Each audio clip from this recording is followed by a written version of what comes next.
think we're good to get started. Wait, hang on, hold on a second. How do you pronounce this? Nekhrun? Nekhrun? Or is this like some kind of Yu-Gi-Oh repackage, like the Necros of Batman or something? I mean, I can confirm that when I first saw about him, I thought he was, or rather I hoped he was some kind of like, what if Batman was Nekhrun, but maybe not. I don't know.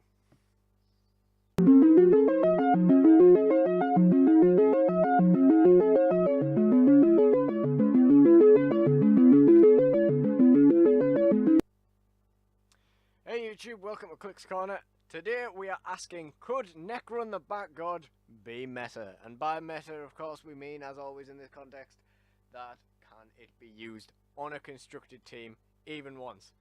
Now the first thing to point out is that Nekhrun the Bat God, his top dial is 200 points. And it is going to be incredibly rare, though not impossible, for a figure to ever be worth paying 200 points for in a constructed tournament. 2/3 of your team on one figure, probably rarely going to go down well. So we are primarily talking about his 100 point dial, because it is going to be a supporting role that he can play anywhere. But for 100 points, you're getting a Batman ally figure with Quintessence, and 7 range, with some range combat expert, sidestep, which is fair enough because running shot doesn't combo with range combat expert anyway, super strength, and invulnerability. So he's basically covered from all angles. He can fight them wherever they come from. He has got Batman family keyword, which is incredibly good. He's got cosmic keyword, which also has a few options of things you can do with him. And he also has deity keyword, which is one of the worst generic keywords in the game. Now, you might be wondering, although you might have read it by now, why are we putting Nekhrun the Bat God under the scope today? I mean, you know, who is this guy? What is he bringing to the game? I haven't heard of him before. Maybe that's because he's terrible. Well, what Nekhrun is bringing is a trait that allows other friendly characters to use the Batman ally team ability. To those of you who are not completely well versed, Batman ally team ability is simply stealth. Now, this does not require the friendly characters to be within line of sight of him, adjacent to him, or anywhere near him for that matter. It simply allows all other friendly characters to use stealth. Now, that's pretty good.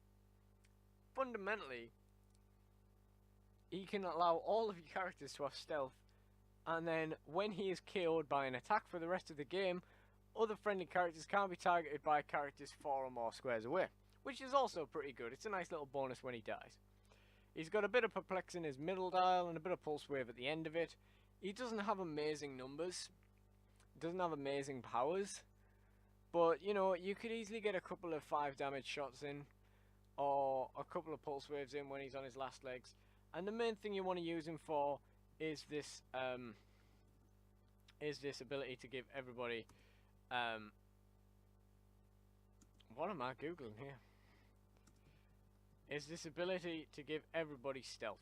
I mean, you originally think about it and you think, yeah, that's a neat thing, but you never really pull out a figure and think, God, this guy would be good if he had stealth. However, you might be also thinking, like, you know, you're not going to get a lot of use out of it because there's not necessarily a lot of hindering terrain on the maps. It's going to be conditional if it's actually any use. However, as we all know, there is this wonderful little thing here. If I can get a full picture of it.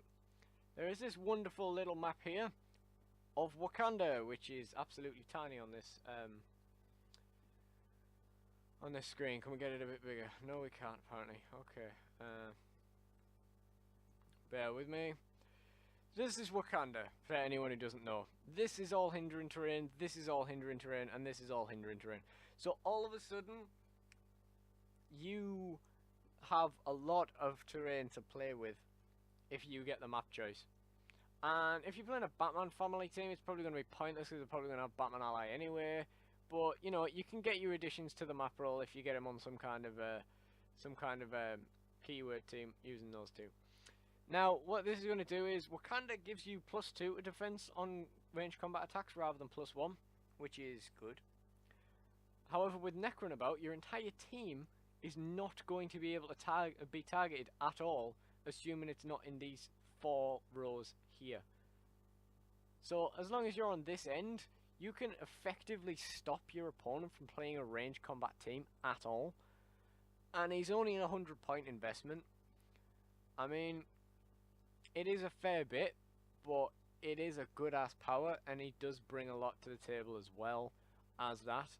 As I say, for 200 points he's far too much. You definitely don't want to be building around him. I really don't think he pays off here. Now, in the Malice video, I made a couple of builds and talked about it, but I think his keywords are so generic that, you know, you've got a lot of options. I mean, Batman Family has loads of options. Cosmic, I don't know if this is a... I mean, I guess, yeah, there's a few options of things you can do with him. Mostly turtle stuff, though. Oh, yeah, there's a fair bit in the Thor set, and What If, and so on. Yeah, there's things you can do with him, and then deity is just a notoriously bad generic keyword for obvious reasons, but I don't know, I guess maybe you could use some of these new Thor guys. But the point is, it is unlikely that you're ever going to look at a figure and think, can I benefit from stealth? But there are plenty of teams that could benefit from completely shutting down your opponent's ability to shoot you. And for that reason, I think Nekhrun the Bat God could be meta. Thank you for watching. Hey guys, thanks for sticking around after this video. I just wanted to talk to you about different ways you can connect with me and connect with the Clix Corner channel. You can check Clix Corner out on Instagram at Clix Corner, and you can check out my featured channels for other things I'm doing. Sinister Ginge is my channel for general jackass nonsense, people throwing things at each other, that kind of stuff.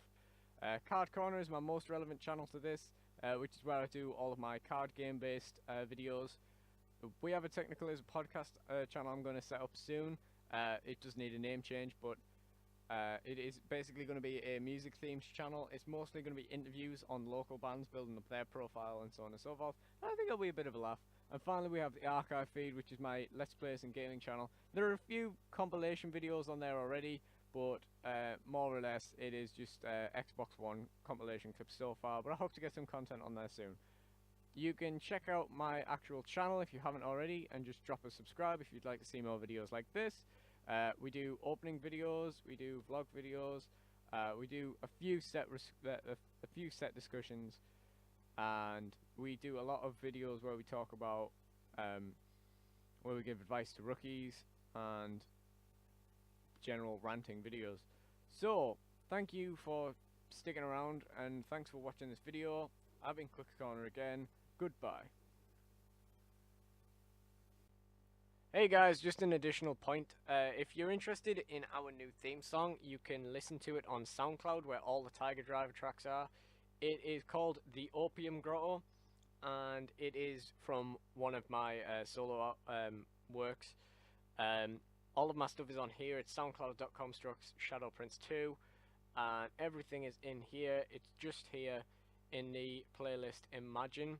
You can also listen to my first album, which is in here, which is called Idea. It's all ambient stuff at the moment, but all of my projects will end up on here, and there will be some more stuff with vocals and stuff coming later. So please check that out if you're interested, and thanks again.